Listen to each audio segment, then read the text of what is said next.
नमस्कार, आप देख रहे हैं इंडिया न्यूज पंजाब और मैं हूं आपके साथ शुभेंदु सिंह। और आज इंडिया न्यूज पंजाब में हम बात कर रहे हैं एक खास विषय की। दरअसल रियासत की सियासत में आज हम बड़ी बहस में आज वैक्सीनेशन को जो सांप्रदायिक रंग दिया जा रहा है, सवाल यही कि आखिर ये सब क्यों हो रहा है।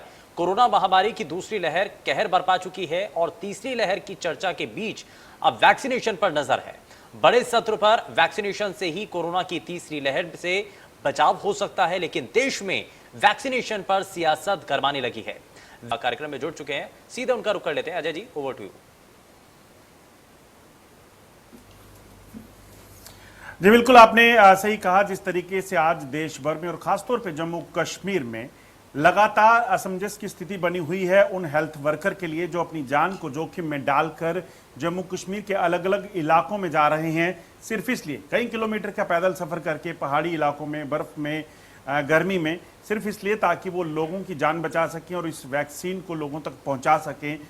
इस चीज़ में जो है देखा जा रहा है कि किस तरीके से उनको उनके ऊपर हमले हो रहे हैं, किस तरीके से उनको अब्यूज़ किया जा रहा है। वो अपने आप में काफ़ी निंदनीय है, दर्दनाक है, मगर उसके बावजूद ये लोग डटे हुए हैं, ये कोरोना वॉरियर, ताकि किसी भी तरीके से जम्मू कश्मीर में जो लगातार दूसरी लहर में हमने मौत का तांडव देखा है कोरोना के चलते, उसे रोका जा सके आने वाले समय में। और आज इस चर्चा को हम आगे बढ़ाएं उससे पहले आपको बता दूं कि जम्मू कश्मीर में जो आंकड़े हैं, उन आंकड़ों को अगर मैं आपको बता सकूं तो उन आंकड़ों के मुताबिक जम्मू कश्मीर की अगर बात करें तो जम्मू कश्मीर में इस वक्त कई लगभग 5 ऐसी डिस्ट्रिक्ट हैं जिसमें 45 साल से ज्यादा उम्र के 100% लोगों को वैक्सीन लग चुका है। मैं आपको ये इसलिए बताना चाहता हूं कि जो लोग इस चीज को लेकर बार बार सवाल उठा रहे हैं, वो जो लोग वैक्सीन पर सियासत कर रहे हैं, वो इस चीज को समझ सकें। गांदरबल की बात करें तो वहां पर 100% लोगों को 45 साल से ज्यादा उम्र के लोग जो हैं उन्हें वैक्सीन लग चुका है। इसके अलावा जम्मू की बात करें तो जम्मू में भी इसी तरह के नतीजे हैं। 100% जो है इसमें 45 साल के ज्यादा उम्र के लोगों को लग चुका है। शोपियां जो कि आतंकवाद ग्रस्त इलाका है और ऐसा इलाका जो काफी समय के लिए डिस्टर्ब रहा है, वहां पर भी 45 साल से ज्यादा उम्र के 100% लोग जो हैं वो वैक्सीनेट हो चुके हैं। इसके बाद अगर बात करें तो इसी तरह से सांबा डिस्ट्रिक्ट की बात करें, सांबा में भी 100% वैक्सीनेशन हो चुकी है। तो ये सारे वो इलाके हैं जिनमें सबसे ज्यादा वैक्सीन हुई है और कई इलाके ऐसे हैं जिनमें सबसे कम है। जिनमें आपको बता दूं, श्रीनगर टाउन की बात की जाए, वहां पर भी वैक्सीनेशन की जो है लगभग 52% हुई है, जबकि कुपवाड़ा जो है एक दूर दराज का इलाका और एलओसी का डिस्ट्रिक्ट पड़ता है, वहां पर वैक्सीन जो है सिर्फ 42% हुई है। हम इस चर्चा को आगे बढ़ाएं कि आखिरकार सियासत क्यों हो रही है वैक्सीन पे, कौन लोग हैं जो वैक्सीन को एक जो है कहीं ना कहीं जिस तरीके से वैक्सीन को लेकर सवाल उठा रहे हैं, वो कौन लोग हैं और कौन लोग जिम्मेदार हैं जो किसी भी तरीके से इस वैक्सीन को गलत बता रहे हैं, इस पर सियासत कर रहे हैं, इसको किस तरह से सांप्रदायिक रंग दिया जा रहा है। इस पे बात करने के लिए हमारे साथ जम्मू कश्मीर के अलग अलग इलाकों से जो है वो सियासतदान और खासतौर पे ऐसे लोग जुड़े हुए हैं जो इस वैक्सीन को लेकर काफी सक्रिय रहे हैं। मैं सबसे पहले बात करूंगा जो पूर्व हेल्थ मिनिस्टर हैं जम्मू कश्मीर के, बीजेपी के नेता भी हैं, डॉक्टर देवेंद्र मन्याल हमारे साथ जुड़े हुए हैं। इसके साथ साथ हमारे साथ गुफ्तार चौधरी एक सोशल एक्टिविस्ट हैं और जम्मू के जो बॉर्डर का इलाका पड़ता है, एलओसी का इलाका पड़ता है, डिस्ट्रिक्ट राजौरी, वहां से जुड़े हुए हैं गुफ्तार चौधरी। इसके अलावा हमारे साथ वीरेंद्र सिंह सोनू जो कि पीडीपी के प्रवक्ता हैं, वरिष्ठ नेता हैं, वो हमारे साथ जुड़े हुए हैं। और इसके साथ हमारे साथ जुड़े हुए हैं नसीम लियाकत साहब जो डिस्ट्रिक्ट डेवलपमेंट कमिश्नर जो है डिस्ट्रिक्ट डेवलपमेंट काउंसिल जो है उसके चेयरमैन है राजौरी जिले से और नेशनल कॉन्फ्रेंस से ताल्लुक रखते हैं, वो भी हमारे साथ जुड़े हुए हैं।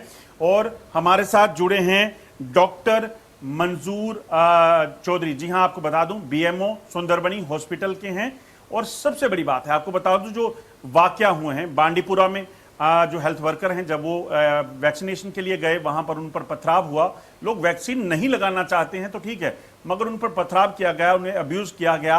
इसके अलावा जो 2 दिन पहले वाकया सामने आया है वो सुंदरबनी का है, डिस्ट्रिक्ट राजौरी से जो है, जिसमें डॉक्टर मंजूर जो है वो खुद वैक्सीन लगाने के लिए लोगों के घर घर जा रहे थे, क्योंकि उस इलाके में जहां पे, क्योंकि राजौरी डिस्ट्रिक्ट में 99% वैक्सीनेशन जो है सुंदरबनी ब्लॉक में हो चुका था, मगर कुछ एक लोग थे जो वैक्सीन नहीं लगाना चाहते थे, और एक समुदाय विशेष के वो लोग हैं वो नहीं लगाना चाहते, और बार बार उनके पास जाकर अप्रोच किया जा रहा था ताकि उनकी जान को बचाया जा सके। क्योंकि जम्मू कश्मीर में पिछले कुछ समय में कोरोना की दूसरी लहर में जिस तरीके से लोगों ने अपनी जान खोई है, वो अपने आप में बताता है कि किस तरीके से लोग उस दर्द को झेल रहे हैं।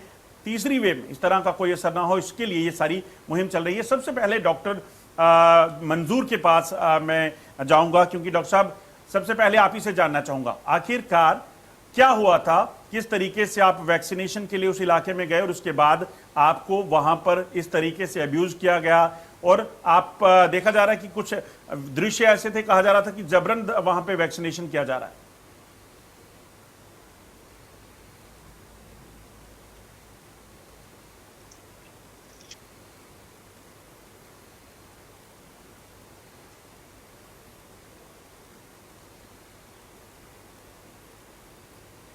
डॉक्टर मंजूर, आप हमें सुन पा रहे हैं?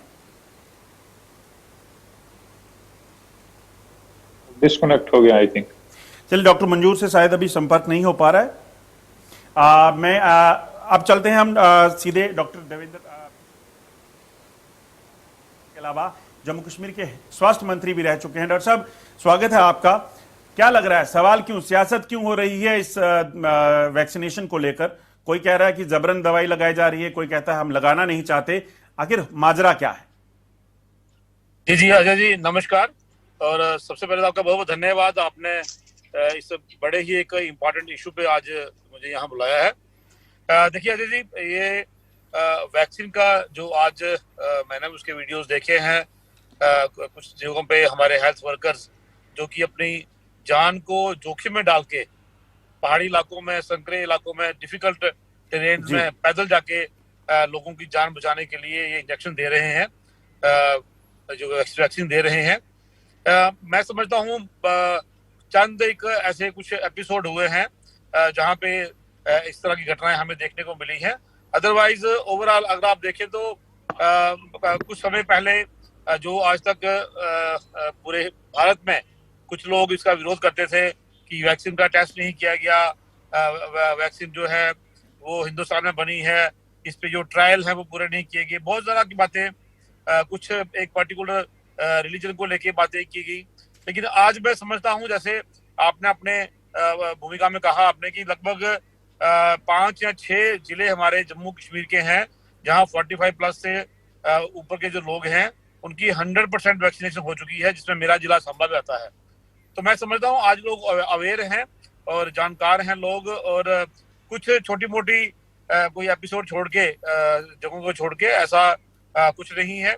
प्रधानमंत्री इस समय भी इसको प्रमोट कर रहे हैं। हमारे जो धर्म गुरु हैं, चाहे कि पुजारी हैं, मौलवी हैं, हमारे ग्रंथी हैं, इस तरह के लोग भी इसको प्रमोट कर रहे हैं। और अभी कुछ समय पहले आपने भी देखा होगा, बड़ा वीडियो वायरल हुआ था, हमारे ओवैसी साहब हैं, कट्टर विरोधी हैं, वो जब अपोजिशन में बोलते हैं पार्लियामेंट में मोदी जी की पॉलिसीज के ऊपर, प्रोग्राम्स के ऊपर, उनका भी एक जो फोटो था वो वायरल हुआ था कि वो भी वैक्सीन लगा रहे हैं। तो मैं नहीं समझता ये किसी पर्टिकुलर धर्म को लेके कोई बात है या किसी समुदाय को समुदाय विशेष को लेके बात है।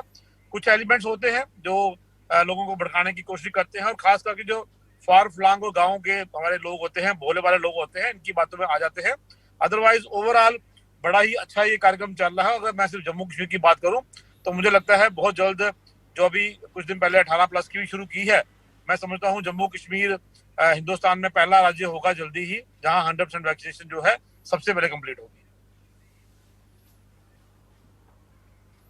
डॉक्टर साहब, एक चीज और बताइए, सवाल ये उठ रहा है कि इस इंजेक्शन को लगाएंगे तो कहीं ना कहीं सीधे केंद्र पर सवाल है। आपको बताऊं, लोग तो प्रधानमंत्री का नाम ले रहे हैं कि जब इंजेक्शन लगाएंगे तो पता नहीं उनके मुरीद हो जाएंगे। ऐसा क्यों? ये किसने ये धारणा बना दी? कौन ऐसी सियासत जम्मू कश्मीर में कर रहा है या देश के अलग हिस्सों में जहां पे भी ये एपिसोड हो रहे हैं? जी देखिए, अगर ऐसी बात है कि उनके मुरीद हो जाएंगे तो फिर वो मुरीद तो उनकी पूरी दुनिया है ही, क्योंकि कहीं ना कहीं जब कुछ अपोजिशन पार्टीज ने इसकी अपोजिशन की थी, मैं बताऊं मीडिया में भी आप लोगों ने बताया था कि लगभग 40 लाख डोज महाराष्ट्र स्टेट में जो थी वो वेस्ट हो गई थी इसी भ्रम के चलते कुछ लोगों ने ये भ्रम फैलाया कि वैक्सीन ठीक नहीं है, तो मजबूरन उस समय भी भारत को अपनी वैक्सीन जो है, जो नेबरिंग कंट्रीज है हमारे, जिनकी पॉपुलेशन कम थी, जिनकी रिक्वेस्ट के ऊपर जिन्होंने हमें कोविड में थोड़ी हेल्प भी की थी, मदद की थी, उनको वैक्सीन दी गई थी। देखिए, यहाँ तक दवाई की बात है, दवाई से कोई इंजेक्शन लगाने के से कोई किसी का मुरीद नहीं होता। उनकी पॉलिसीज को लेके, प्रधानमंत्री के प्रोग्राम्स को लेके, और आज हिंदुस्तान में लगभग 26.5 करोड़ जो डोजेस हैं ये इस वैक्सीन की लोगों को दी जा चुकी हैं, जिसमें से लगभग 21 करोड़ जो है वो फर्स्ट डोज कंप्लीट हो चुकी है और 5.5 करोड़ जो है वो सेकंड डोज कंप्लीट हो चुकी है। तो मैं समझता हूं कि ये एक इतना बड़ा देश जिसमें लगभग 135 करोड़ की हमारी आबादी है, और यहाँ अमेरिका को अगर कंपेयर करें 33 करोड़ आबादी है, कहीं किसी देश की 7 करोड़ है, कहीं 4.5 करोड़ है, उस हिसाब से देखा जाए तो वर्ल्ड का लार्जेस्ट वैक्सीनेशन ड्राइव जो है वो हिंदुस्तान में चल रहा है। और मैं समझता हूँ कि प्रधानमंत्री मोदी जी का मुरीद होना लाजमी है, क्योंकि इतने बड़े देश पर इतना बड़ा एक वैक्सीनेशन ड्राइव चलाना मैं समझता हूँ कि बहुत ही बड़ा काम है। और जैसा हम उम्मीद कर रहे हैं कि अक्टूबर तक जो है 15 से 20 करोड़ वैक्सीनेशन की डोजेस बनना शुरू हो जाएंगी, और प्रधानमंत्री जी ने खुद कहा है कि by the end of December 2021 पूरा हिंदुस्तान, पूरा भारत लगभग जो है वो वैक्सीनेट हो जाएगा।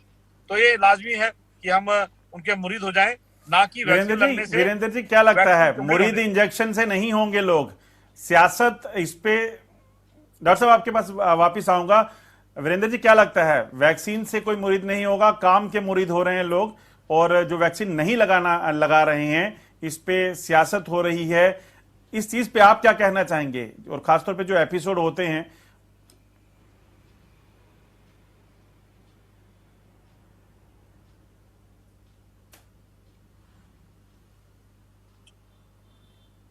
हेलो वीरेंद्र जी, सुन पा रहे हैं?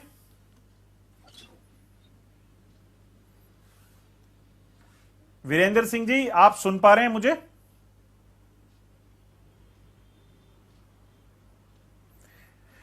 शायद किसी तकनीकी कारण से वीरेंद्र जी से बात नहीं हो पा रही। मैं गुफ्तार चौधरी जी के पास जाना चाहूंगा। गुफ्तार जी, क्या कहेंगे, सियासत इस चीज को लेकर हो रही है? आप खुद राजौरी जिला से बिलोंग करते हैं, जहां पर ये मामला सामने आया कि जबरन दवाई जो है, इंजेक्शन जो है वो लगाया जा रहा है। कितना खतरनाक मानते हैं? आपको क्या लगता है, लोगों को जान बचाने के लिए कितना जरूरी है इंजेक्शन लगाएं? अजय भाई, पहले तो आपका बहुत बहुत शुक्रिया, और इंडिया न्यूज की पूरी टीम का भी बहुत शुक्रिया। बहुत इंपॉर्टेंट टॉपिक है, और मैं समझता हूं कि बहुत कहते हैं कि वो देर कर दी आते आते। ये टॉपिक आज से 2-3 महीने पहले ही से ऐसे इंपॉर्टेंट टॉपिक पे, जब ये सेकंड वेव पूरे देश में फैल गया था, तो इस टॉपिक पे उसी वक्त से जो है वो बातचीत होनी लग जानी चाहिए थी, और खासकर जम्मू कश्मीर में भी इस पर बहुत जरूरी था कि हम सब लोग जो है वो बातचीत करते। लिहाजा आज इंडिया न्यूज ने इस पे बातचीत की है। इसके अलावा अगर हम अपनी बात करें, अगर हम लोकल लेवल पे बात करें, तो हमने हर जगह ये कहा है लोगों को, जहां जहां पर भी हम जाते हैं, हमने यही कहा है कि वैक्सीन जो है वो लगाना बहुत जरूरी है। हमें सियासत से परेशानी हो सकती है, हमें बीजेपी से परेशानी हो सकती है, किसी और पॉलिटिकल पार्टी से परेशानी हो सकती है, कांग्रेस से परेशानी हो सकती है, लेकिन when it come to health, when it come to covid, जिस तरीके से कोविड की महामारी चल रही है, तो वैक्सीन लगाने में किसी को भी जो है वो परेशानी नहीं है। और इनफैक्ट अगर मैं डॉक्टर मनियाल साहब ने भी जो बात कही कि जम्मू कश्मीर में अगर हम मैक्सिमम देखें तो अच्छे रिजल्ट्स आ रहे हैं, लोग जो है वो वैक्सीन लगा रहे हैं। मैं आपको एक बात बता दूंगा, कुछ ना कुछ ऐसे इलाका हैं, क्योंकि जब हमें किसी चीज की मार पड़ती है तो वो एजुकेशन की मार पड़ती है। तालीम की कमी की वजह से कहीं ना कहीं ऐसे एपिसोड हो जाते हैं जहां पर हमारे लोग इन चीजों से जो है वो अवेयर नहीं है, क्योंकि एक व्हाट्सएप यूनिवर्सिटी और सोशल मीडिया पे जो फेक न्यूज चलती हैं कि वैक्सीन लगाने से ये हो जाएगा, लोग जो है वो 2 साल के बाद मर जाएंगे, तो ये फेक न्यूज सोशल मीडिया पे भी हम ही लोग फैलाते हैं। हमारे में ही से लोग जो है वो ऐसी फेक न्यूज जो है वो फैलाते हैं। आप देखोगे कि कई बार हम जम्मू कश्मीर में ही देखते हैं कि कई बार ऐसे जबरदस्त फेक ऑर्डर्स गवर्नमेंट एडमिनिस्ट्रेशन की तरफ से निकल के आ जाते हैं, जो गवर्नमेंट के नहीं होते, लेकिन ऑर्डर्स जो है वो पूरे जम्मू कश्मीर में जो है वो फैल जाते हैं। तो इस तरीके के गंदे एलिमेंट्स जो है वो हर जगह होते हैं, हमारे जम्मू कश्मीर में भी हैं, जो इस तरीके की फेक व्हाट्सएप यूनिवर्सिटी से जो पढ़कर बाहर निकलते हैं और फेक न्यूज़ फैलाते हैं, तो उसका असर जो है वो दिखता है हमारे दूर दराज इलाका में, गाँव में। हालांकि आज भी हम देखेंगे कि दूर दराज इलाकों में आज भी वैक्सीन जो है वो जितनी मेडिकल स्टाफ के पास अवेलेबल होती है वो लोगों तक पहुंच रही है, और लोग भी बढ़ चढ़ कर जो है वो पार्टिसिपेट कर रहे हैं। लेकिन मैं कहीं ना कहीं ये भी कहूंगा कि अगर अगर कहीं ना कहीं हमारे जो बुजुर्ग लोग हैं जिनकी एज 80 प्लस है या 90 प्लस है या 100 प्लस है, तो कहीं ना कहीं अगर कल हमने एक दो वीडियो देखे जहां पर हमारी कुछ बुजुर्गों को जो है वो जबरदस्ती 3, 4, 5, 10 आदमी जो है वो इकट्ठे होकर, पुलिस के आदमी इकट्ठे होकर, हेल्थ डिपार्टमेंट के लोग इकट्ठे होकर ऐसा वैक्सीन लगा रहे हैं जैसे कोई क्यामत जो है वो टूट पड़ी है। पहले तो मैंने पहले ही कहा कि हम जहां पर भी जाते हैं, इनफैक्ट अगर आप मेरा सोशल मीडिया चेक करोगे तो आई हैव कई बार मैंने ये भी कहा है कि इसमें किसी भी किस्म का नरेंद्र मोदी जी का कोई हाथ नहीं है, बीजेपी का कोई हाथ नहीं है। वैक्सीन लगानी बहुत जरूरी है, ये हमने हर जगह कहा है।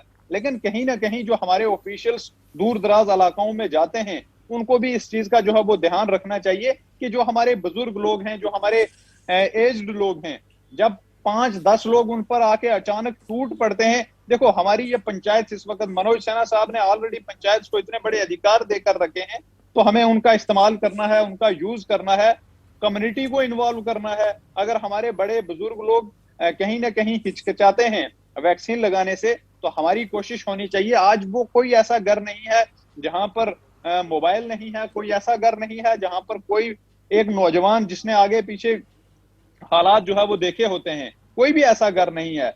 लेकिन जब हम अचानक इस तरीके से 5-10 लोग जाकर किसी बुजुर्ग के ऊपर पड़ जाते हैं, यकीनन मैं कल का जो एपिसोड हुआ है, कल जो वीडियोस मैंने देखे हैं वो बड़े मैं उसका और जो है वो कंडेम करता हूं।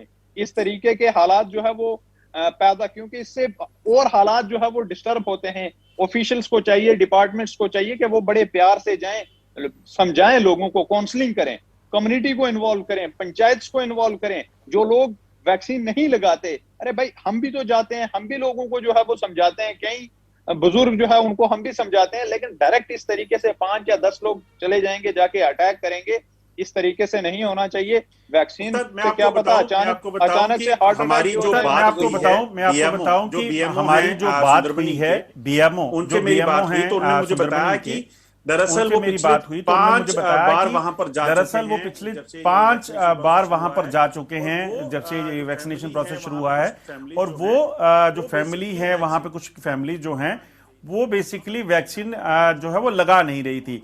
मगर उसी इलाके में अगर बात करें, उन्हीं के कुछ नॉन होंगे जो वो पिछले कुछ दिनों में सेकंड वेव के दौरान उनकी डेथ्स भी हुई हैं। वो बड़ी सीवियरिटी जो है उन्होंने फेस भी की है कोविड पॉजिटिव होने के बाद। और हम जानते हैं कि ग्रामीण इलाकों में काफी उसका नुकसान हुआ है, और इस वजह से वो हमारे साथ डॉक्टर मंजूर खुद जुड़ने वाले थे, मगर किसी तकनीकी कारणों से शायद वो नहीं जुड़ पाए हैं। मगर उन्होंने कहा कि हमारी मंशा किसी के साथ जबरदस्ती करने की नहीं थी। उन्हीं के परिवार के बाकी लोगों की वैक्सीनेशन हुई है, मगर सिर्फ उस जो एक 2 या 3 लोग थे जो नहीं करवा रहे थे, और उनकी फैमिली ने कहा कि आप बेशक इनको जबरदस्ती इनको पकड़ के लगा दीजिए, वो जरूरी इसलिए है कि कम से कम इनकी जान बच सके। मैं गुफ्तार आपके पास वापस लौटूंगा। मैं अभी जाना चाहूंगा नसीम लियाकत जी के पास। नसीम साहब, क्या कहेंगे जिस तरीके से सियासत होती है, इस वैक्सीनेशन ड्राइव को भी एक कॉम्युनल रंग देने की कोशिश की जाती है, कितना खतरनाक हो सकता है? आपका क्या मानना है? क्योंकि हमने देखा आपके जो सीनियर लीडर्स हैं नेशनल कॉन्फ्रेंस के, चाहे वो आपके फारूक अब्दुल्ला साहब हैं, मियां उमर अब्दुल्ला साहब हैं, उन्होंने बार बार कहा कि इंजेक्शन लगवाइए, वैक्सीन लगवाइए, ताकि इससे बचा जा सके। जी Ajay ji, I thank you for having me on this very important issue on your show.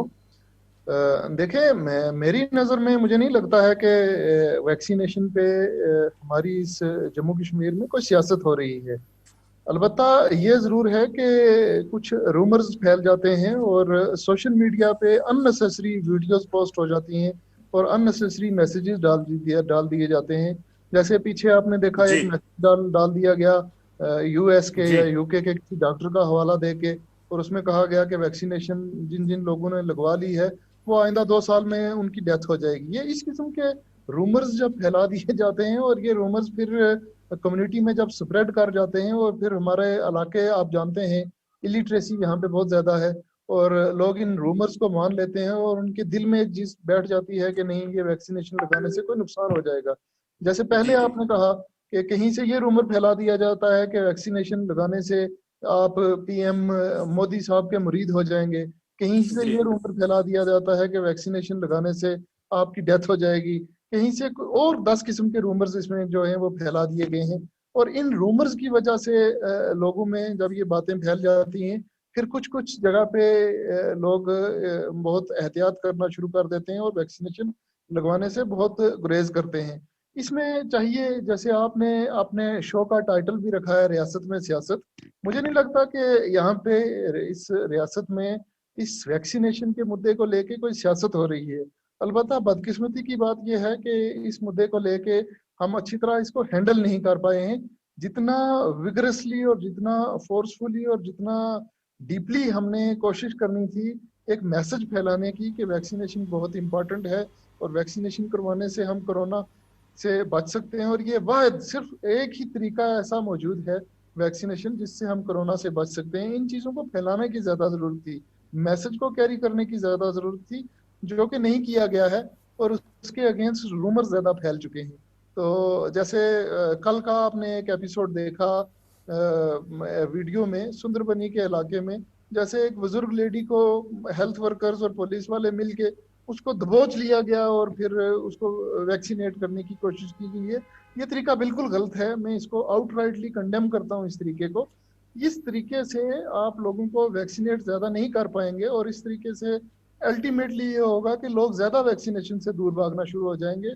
क्योंकि आप समझिए उस लेडी की मेंटेलिटी समझिए और उसकी नहीं फैमिली लगता नहीं आपको नसीम साहब की जरूरी भी है, मगर अगर अगर जान बचानी है, नहीं ये बहुत हालांकि ज्यादा तरीका जरूरी है। गलत है, ये बिल्कुल सही है। बिल्कुल बिल्कुल ये बहुत बहुत ज्यादा जरूरी है। मैंने खुद अपने आप को भी वैक्सीनेट करवाया है और मैंने अपनी कैपेसिटी में बहुत ज्यादा कोशिश भी की है लोगों को ये समझाने की कि आप खुद को वैक्सीनेट करवा लें।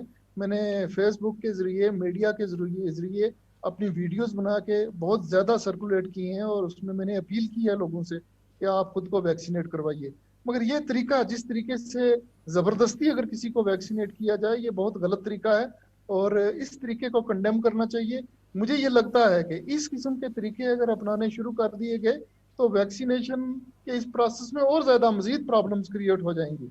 ऐसे लोग जो समझते हैं कि वैक्सीनेशन से उनको कोई नुकसान होने वाला है, जब उनको लगेगा कि वैक्सीनेशन उनको जबरदस्ती कर दी गई है जी और खुदा ना खास्ता अगर आप समझें कि उस लेडी को कोई जी कॉम्प्लिकेशंस होना शुरू हो जाए, तो उसकी जो फैमिली है, उसकी जो बरादरी है, उनके जो लोग हैं, वो ज्यादा इस चीज के खिलाफ हो जाएंगे कि वैक्सीनेशन हमें जबरदस्ती की गई और उसके ये रिजल्ट निकले हैं। तो ऐसे ये तरीका नहीं है, मगर ज्यादा से ज्यादा कोशिश करनी चाहिए कि बेदारी फैलाई जाए, अवेयरनेस कैंपेन किए जाएं, वीडियोस फैलाए जाएं। मैंने पहले भी किसी प्रोग्राम में ये कहा था कि क्योंकि हम लोग जम्मू कश्मीर में रिलीजियसली बहुत ज्यादा कनेक्टेड होते हैं, तो हमारे जो रिलीजियस हेड्स होते हैं लोग, इन लोगों को इन्वॉल्व करना चाहिए और इन लोगों की अपील अगर फ्रिक्वेंटली मीडिया में आएंगी तो रूमर को जरूर कट करेंगी और लोग वैक्सीनेशन की तरफ जाएंगे। आप खुद डीडीसी के चेयरमैन भी हैं राजौरी जिला के, तो क्या इस किस्म की कोई ड्राइव आपकी तरफ से वहां पर चलाई गई है? क्योंकि जैसे आपने कहा कि रिलीजियस लीडर जो हैं वो काफी अहम रोल अदा कर सकते हैं, और अगर हम देखें तो जो दिक्कत आ रही है, जो समझने में आ रहा है अभी तक, कि ज्यादातर ऐसे ही इलाके जो दूरदराज के इलाके हैं और जो एक समुदाय विशेष जहां पर जिनकी जनसंख्या ज्यादा है, उन इलाकों में भी देखें तो कंपैरेटिवली वहां पर वैक्सीनेशन जो है उसकी परसेंटेज कम है। उसे ठीक करने के लिए क्या लगता है, क्या बड़े कदम उठाने पड़ेंगे?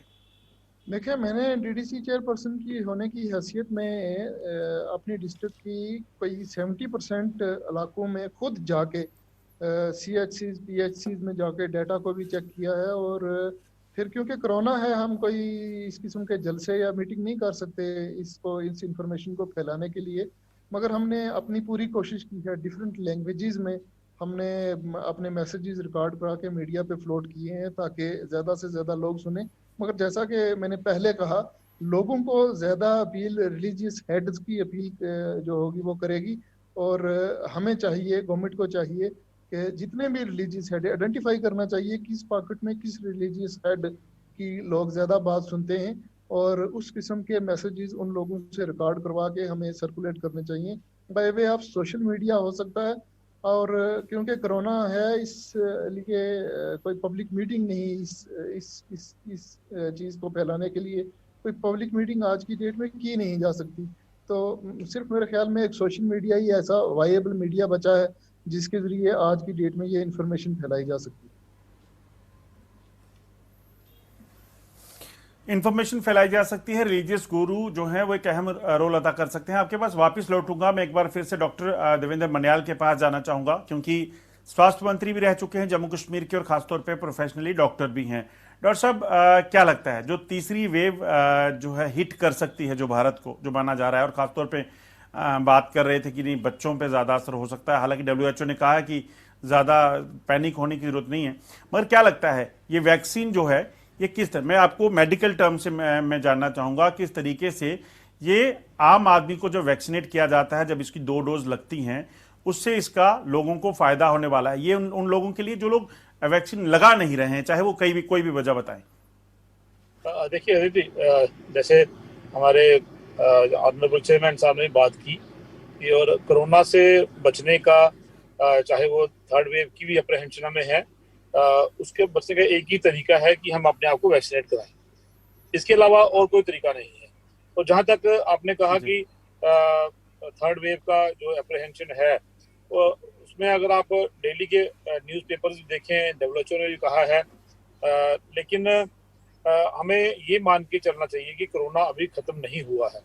वर्ल्ड ओवर थर्ड वेव आई है, और आपने पढ़ा होगा, मीडिया में भी आया था कि जापान में तो फोर्थ वेव भी आ चुकी है जिसमें लोगों के घरों के अंदर भी डेथ हुई है।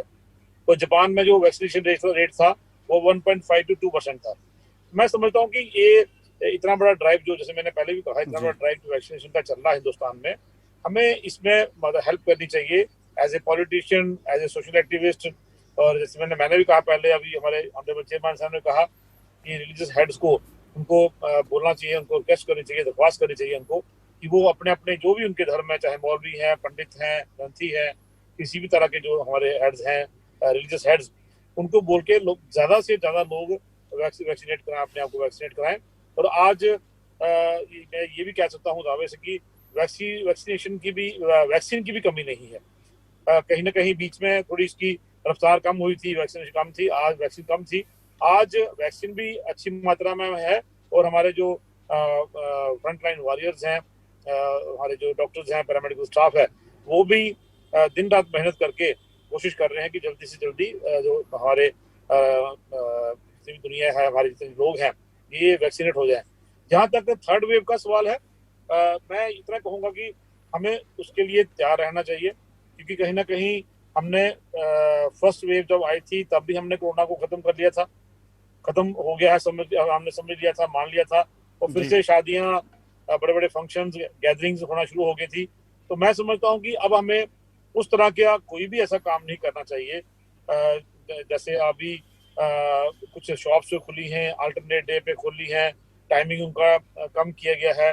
उसके अलावा सैटरडे संडे पूरा बंद है, कंप्लीट बंद है मेरे हिसाब से। एंड मैं I would like to suggest, हमारे ऑनरेबल चेयरमैन साहब भी हैं, इनका भी एक प्रोटोकॉल है, ये लोग भी जो चुने हुए जो नुमाइंदे हैं, LG साहब को हमें रिक्वेस्ट करनी चाहिए कि जम्मू कश्मीर में जब तक 18+ की भी 100% वैक्सीनेशन नहीं हो जाती, तो हमें ये सारे जो SOPs हैं इनको फॉलो करना चाहिए। और जहाँ तक मार्केट, बाजार, सब्जी मंडी खुलने का जो अभी जो हमने जो सिस्टम रखा हुआ है, this should continue for another 2-3 months, क्योंकि हमें आज भी आप कहीं जाइए, कहीं ना कहीं कोरोना हम खुद ही लेने बाहर जाते हैं। कोरोना चाहे चल के हमारे घर नहीं आ रहा, लेकिन अगर आप देखिए, जब सुबह जब मार्केट खुलती है, बाजार खुलता है, लोग आते हैं, घूमते हैं बाहर। कहीं कहीं आप देखिए गाँव में, छोटे छोटे जो रूरल एरिया में, वहाँ पे तो मास्क पहनना भी लोगों ने बंद कर दिया है। मैं खुद जब बाहर निकलता हूँ अपने इलाकों में, देखते हैं हम लोग, इतनी अवेयरनेस होने के बावजूद भी लोगों ने बड़ा इसको लेना शुरू कर दिया है कि अखबार में आता है कि कहीं किसी वक्त में 40 मौतें हो रही थी, आज 3 या 4 हो रही हैं, तो लोगों को लगता है कोरोना खत्म हो गया है। तो मेरी आपके इस चैनल के माध्यम से मगर एक बात बोलूंगा, जिस तरीके से एक बात आपसे कहना चाहूंगा, बेशक यहाँ पर उपराज्यपाल राज्यपाल जो है वो देख रहे हैं, मगर कहीं ना कहीं केंद्र में बीजेपी की सरकार है और बार बार आपके जो प्रेसिडेंट हैं वो कहते भी रहेंगे राज्यपाल हमारे हैं। एक चीज तो दिक्कत आ रही है, ये मानना पड़ेगा, जो पिछले दिनों हुआ सेकंड वेव के दौरान, जो कैजुअलिटीज हुई, डेथ रेट जो हुआ, या जिस तरीके से हॉस्पिटल से लगातार लोग कहते थे कि नहीं हॉस्पिटल में सर्विसेज अच्छी नहीं है। आप खुद हेल्थ डिपार्टमेंट में डॉक्टर भी रह चुके हैं, मंत्रालय भी देख चुके हैं, क्या लगता है कहां पे कमियां रह गई थी और क्या लगता है उन्हें थर्ड वेव से आने से पहले उसे जो है रेक्टिफाई करना होगा? जी अजय जी, जहाँ तक हेल्थ सर्विसेज का और हमारे हेल्थ सिस्टम का सवाल है, और एक ये शायद बहुत लंबी बात मैं ना करते हुए मैं इतना ही कहूँगा कि ये कोई एक या दो साल की बात नहीं है।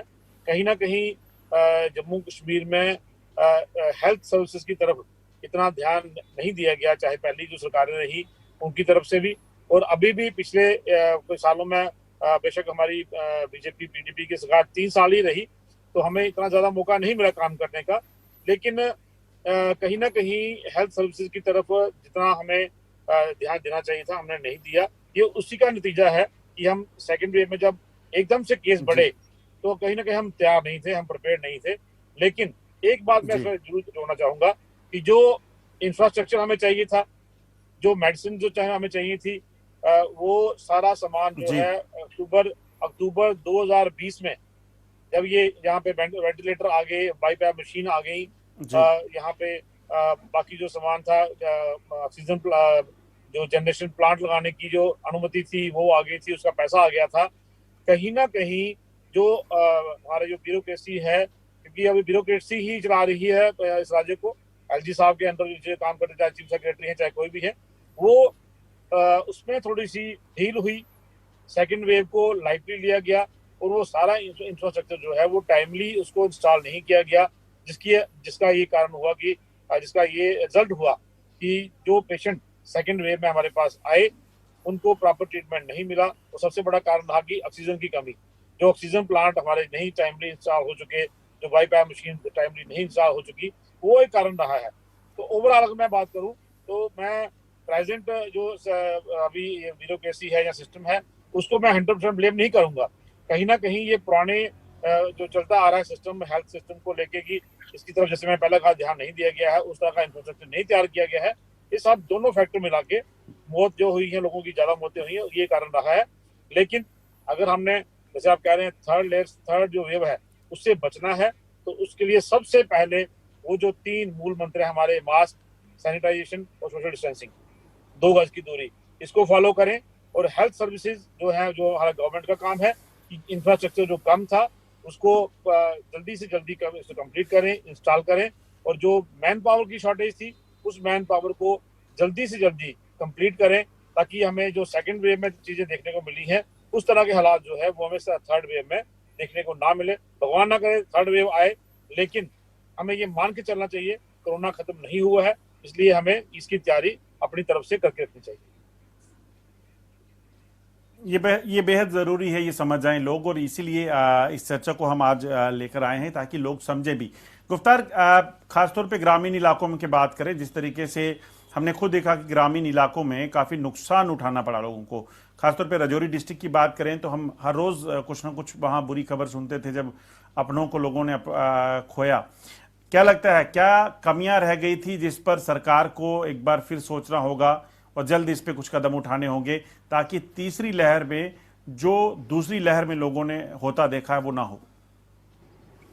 अजय भाई, पहली तो ये बात कि जो सेकंड वेव में हालात बने, गवर्नमेंट ने, मैं ये समझता हूं कि फर्स्ट वेव जब देश में आई थी, हमने उस वक्त एडमिनिस्ट्रेशन ने और आम आवाम की भी मैं बात करूं, हम लोगों ने उस चीज से जो है वो कुछ भी नहीं सीखा। हमने बाकी कंट्रीज में जो हालात बने हुए थे, बाकी कंट्रीज में जिस तरीके से डेथ्स हो रही थी, उनसे हम लोगों ने कुछ नहीं सीखा, गवर्नमेंट ने कुछ नहीं सीखा। पहली वेव, दैट्स नेचुरल कि यहां पर डेथ रेट नहीं हुई, लोग मजबूत थे, लोग मेहनत कश थे, जफाकश थे, मजबूत थे, जिसकी वजह से जो है वो फर्स्ट वेव कोरोना की जो है उतनी ज्यादा यहाँ पर पकड़ नहीं बना सकी, डेथ रेट जो है वो कम हुए। और हुकूमत ने भी यही सोचा और लोगों ने भी यही सोचा कि that's it, corona is gone, corona खत्म हो गया है। और हम लोगों ने अपनी जो है वो तैयारियां जो है वो की नहीं, हम लोग और पूरे देश की अगर मैं बात करूं, जम्मू कश्मीर में भी जो है वो कौंसिल के इलेक्शन हुए, डीडीसी के इलेक्शन हुए, और बाकी राज्यों में भी आपको पता है कि किस तरीके से चुनावी रैलियां हुई। एक तरफ कोविड की सेकंड वेव जो है वो बढ़ने लग गई थी, शुरू हो गई थी, और दूसरी तरफ बाकी राज्यों में जो है वो इलेक्शंस की मुहिम, इलेक्शन की रैलीज जो है वो लगातार चल रही थी। वो भी एक बहुत बड़ा कारण रहा। उसके बाद अगर मैं बात करूं, जब यहाँ पर डेथ रेट यहाँ पर बढ़ गई, मैं आज भी यही बात कहता हूं, आज भी हमारे पास टाइम है कि अगर हम पंचायत को यूज करें। देखो, इंफ्रास्ट्रक्चर की हमारे पास तो कमी नहीं है। आप देखोगे कि हर पंचायत में या 3 पंचायत का क्लस्टर हो या 4 पंचायत का क्लस्टर हो, पीएचसीज हैं, सीएचसीज हैं, लेकिन प्रॉब्लम कहाँ आती है? प्रॉब्लम आती है जब हमारे पे बिल्डिंग बनी है, इंफ्रास्ट्रक्चर बने हैं, लेकिन उन बिल्डिंग्स में हमारे पास मशीन्स नहीं है, वेंटिलेटर्स नहीं है, हमारे पास डॉक्टर्स नहीं है। कब ये चीज जो है वो, कब ये कमी जो है वो पूरी होगी? अभी भी वक्त है। सेकंड वेव में कितने लोगों ने जान गंवा दी, कितने फैमिलीज ने अपने इंपॉर्टेंट लोगों को जो है वो खो दिया। लेकिन आज भी अगर हम उससे कुछ ना सीखें, गवर्नमेंट भी उससे कुछ ना सीखे। देखो, अगर कोई चीज आ रही है, मैंने पहले ही कहा कि बिल्कुल आप सही कह रहे हैं, सीखना होगा जो हुआ है। गुफ्तार समय की कमी है। मैं नसीम साहब के पास जाना चाहूंगा। नसीम साहब, क्या लगता है, क्या मुद्दे हैं, क्योंकि आप इस वक्त जो है डीडीसी चेयरमैन भी है। मैं वापस लौटूंगा, गुफ्तार समय की कमी है जी।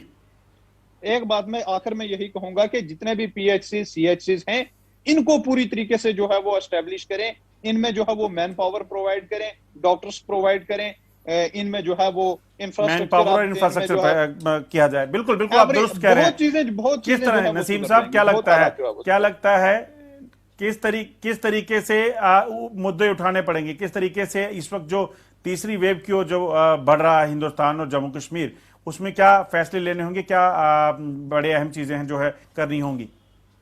जी अजय जी, जैसे डॉक्टर मनियाल साहब ने अभी फरमाया है, तीसरी वेव के लिए हमें तैयार रहना चाहिए। और तीसरी वेव के लिए सबसे ज़्यादा ज़रूरी है कि इस वक्त अनलॉक पूरी तरीके से अनलॉक नहीं होना चाहिए। अगर लॉकडाउन लगा हुआ है, उसमें इमरजेंसी सर्विसेज को खोल के रखना चाहिए, और इसी तरीके के साथ हमें तैयार रहना चाहिए कि तीसरी वेव आ सकती है। और ये भी खदशात जताए जा रहे हैं कि तीसरी वेव शायद बच्चों में आएगी, वो और ज़्यादा डिफ़िकल्ट सिचुएशन होने वाली है हमारे लिए। इसलिए हमें अनलॉक पूरी तरह अनलॉक नहीं करना चाहिए, तैयार रहना चाहिए। वैक्सीनेशन हमें अवेलेबल होनी चाहिए, ऑक्सीजन हमारे पास अवेलेबल होनी चाहिए। फर्स्ट वेव से गुफ्तार ने भी बिल्कुल ठीक फरमाया, फर्स्ट वेव में हमने कुछ नहीं सीखा। और आखिर में कहना चाहेंगे कि वैक्सीन लगाएं सब, ये समझ जाएं बस। और सेकंड वेव से हमें सीखना चाहिए, और सेकंड वेव में जो हमने मुश्किल वक्त देखा है, उसका एक्सपीरियंस लेते हुए हम थर्ड वेव के लिए हमें तैयार रहना चाहिए। बिल्कुल बिल्कुल दुरुस्त कहा आपने, और हमारा भी मकसद यही है इस प्रोग्राम को करने का कि आखिर जो छुटपुट घटनाएं हो रही हैं, चाहे वो बांडीपुरा की हो या फिर सुंदरबनी की, कोई भी ऐसी हो, लोगों को ये समझ जाना चाहिए कि अगर हम भूखे हैं तो हमें खाने की जरूरत है, और अगर इस वक्त हमें कोविड से लड़ना है तो हमें इस वैक्सीन की जरूरत है। क्योंकि अगर वैक्सीनेशन नहीं होगी तो हमारा इम्यून सिस्टम, हमारी बॉडी जो है वो इस कोविड इन्फेक्शन को, जो कि थर्ड वेव में और उसका जो म्यूटेंट जो है वो और डेंजरस हो सकता है, ये बताया जा रहा है, वो इस तरीके से आने वाली है। तो उससे निपटने के लिए कहीं ना कहीं हमें अपनी बॉडी को तंदुरुस्त रखना होगा। देखने में शायद हम बिल्कुल तंदुरुस्त दिखें, मगर अंदर हमारा इम्यून सिस्टम कैसा है वो कोई नहीं बता सकता जब तक कि किसी बड़ी इन्फेक्शन से हम शिकार ना हो जाएं। तो ऐसे में अगर अपने आप को बचा के रखना है, मास्क डालिए, वैक्सीनेशन करवाइए, दूरी बनाकर रखिए, और यही एक मंत्र है जिससे बचा जा सकता है। आज के शो में बस इतना ही, और मैं अपने गेस्ट जो हैं उनका भी शुक्रिया करूंगा, डॉक्टर देवेंद्र मनियाल, गुफ्तार चौधरी और नसीम लियाकत साहब, आप सबका शुक्रिया। और आज के इस शो में रियासत की सियासत में इतना ही। कल आपसे फिर मुलाकात होगी, तब तक के लिए नमस्कार।